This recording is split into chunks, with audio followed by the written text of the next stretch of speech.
আন্দোলনের প্রেক্ষাপটটা এটা আপনাকে মানতে হবে। আন্দোলনটা কিভাবে পরিচালিত হয়েছে, আমরা সাধারণ শিক্ষার্থীরা ছিলাম, শিক্ষকরা ছিলেন। আন্দোলনের অগ্রভাগে ছিল, এই ক্রেডিটগুলো দিতে হয় আসলে, আপনারা পলিটিক্যালি নেবেন না। আন্দোলনের অগ্রভাগে ছিল রাজশাহী মহানগর ছাত্র শিবির, যারা প্রোটোকলের কাজ করতো। এটা আপনাদের মানতে হবে, যারা আন্দোলন করছিল।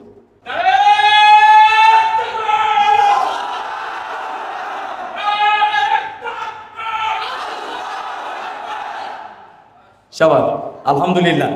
আন্দোলনের পিছনে ছিল রাজশাহী বিশ্ববিদ্যালয় শাখা ছাত্র শিবির, আন্দোলনের মাঝখানে ছিল ছাত্রদল, শহীদ আলী রায়হান। শহর কেন্দ্রিক প্রোগ্রাম যেদিন থেকে শুরু হয়েছে 5 তারিখ পর্যন্ত সবার আগে তো একটা রিক্সা থাকতো, ওই আগের রিক্সার সামনে 2টা করে লাইন থাকতো শহীদ আলী রায়হান ভাইয়ের নেতৃত্বে। একদিন এসে, আমি তো চিনি না আসলে, মানে এত মানুষের ভিতরে বা তাকে তো ওইভাবে চেনা নাই।